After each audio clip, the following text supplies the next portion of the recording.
د بېنظیر د روپو قسط به د کمې ورځې نه شروع کېږي او دا به کمو کسانو ته میلاویږي او په کمو علاقو کې چې دی دا په اوله کې شروع کېږي ځکه کله چې روپۍ شروع شي نو دا داسې نه دي چې په ټولو علاقو کې چې دی دا په یو ځای باندې شروع کېږي ځینې داسې علاقې دي چې په هغې کې دا روپۍ چې دي دا د مخکې نه شروع کېږي بل لا چې دا به کمو کسانو ته میلاویږي ځینې کسان به چې موږ مخکې دا روپۍ راغستې موږ ته به هم دې ځل دا روپۍ چې دي دا میلاویږي خو دې ځل چې دی زیاتر کسانو ته به دا روپۍ چې دی دا به نه میلاویږي نننۍ ویډیو چې دا هغه زموږ د دې په باره کې ده د هغې لپاره چې دی ویډیو به پوره ګورئ یو لایک شیر کمنټ چې دی ویډیو له به لازم ورکوئ زیاتر کسانو به دا تپوس کوو چې د بېنظیر د روپو نوی قسط چې دی دا به د کل نه شروع کېږي یو څو ورځې مخکې موږ په هغې باندې ویډیو کړې وه نو موږ د هغې سره ورځ او تاریخ چې دی دا نه وښولی نو ځینې کسانو یې تا ته په خپله چې دا هم پته نشته نو دا ورځ او دا تاریخ چې دی دا موږ د دې د وجې نه نه ښیو چې اکثر په سیسټم کې څه مسله راشي د هغې مسلې د وجې نه چې دی اکثر یو ورځ دوه لیټ شي یا یو هفته نیم چې دی هغه لیټ شي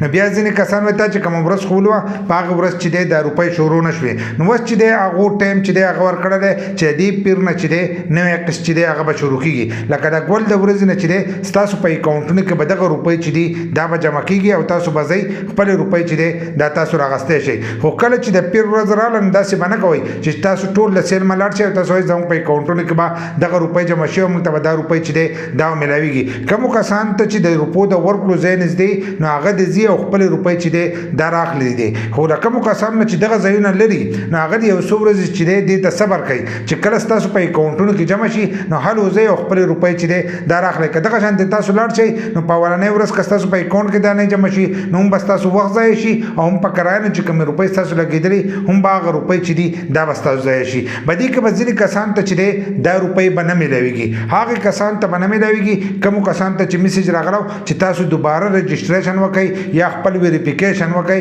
او هغه کسان نه یې تلي او خپل رجسټریشن چې دی دا نه یې کړی نو تاسو ته به دغه روپۍ چې دي دا به نه میلاویږي ځکه چې ستاسو په اکاونټونو کې به دغه روپۍ نه جمع کېږي چې څومره تاسو دوباره خپل رجسټریشن چې دی دا نه یې کړی د بېنظیر دفتر ته به ځئ او هلته کې به خپل هر سره چې دي هغه دوباره اپډیټ کوئ چې کله هغه اپډیټ کوئ نو د هغې نه وروسته بیا دا فیصله کېږي چې تاسو ته به دا روپۍ میلاویږي که نه میلاویږي په دې کې به دا په ځینې ځینې علاقو کې چې دی دا اوله کې به د پیر په ورځ باندې چې دی دا به شروع کېږي نو په هغې کې چې دی په کشمیر کې به دا شروع کېږي ګلګت بلوچستان چې دی په دې کې به شروع کېږي دغه شان دی په خیبر پښتونخوا کې یو څو ضلعې دي چې په هغې کې به دا شروع کېږي په هر ځای کې چې دی دا به نه شروع کېږي بیا به داسې په دمه دمه باندې چې دی په ټول ملک کې چې دی دا روپۍ به شروع کېږي خو په دې کې به زیاتر کسانو ته چې دی دا روپۍ به نه میلاویږي نو کوشش وکړئ چې تاسو لاړ شئ او خپل هر سره چې دي دا اپډیټ کړئ که دې ځل دا روپۍ تاسو ته میلاو نه شوې نو په راتلونکي وخت کې چې دی دغه روپۍ به تاسو ته میلاویږي خو که تاسو داسې ډیله ډیله کېږئ نو تاسو ته به دا روپۍ چې دی په راتلونکي وخت کې چې دی دا به هم نه میلاویږي بل لا چې هغه به ستاسو د غربت د سکور چې دی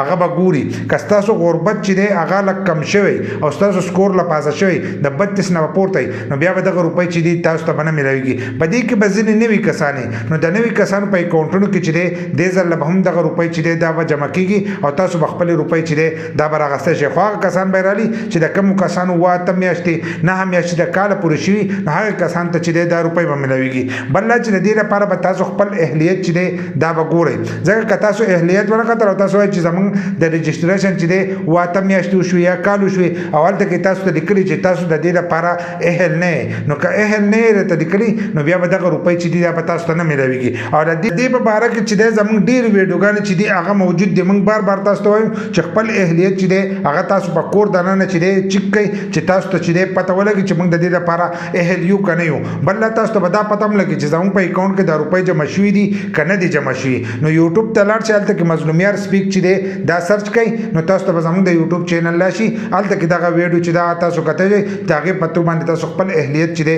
دا چیک کولی شئ دغه شان په فیسبوک پیج کوم زموږ ویډیوګان چې دي هغه پراته دي خو دلته کې تاسو په مشکله ګورئ هلته کې تاسو ښه په اسانو سره چې دی کتلی شئ نو خپل اهلیت چیک کړئ که تاسو اهل یې نو دې ځل به هم دا قسط چې دی دا به تاسو ته میلاویږي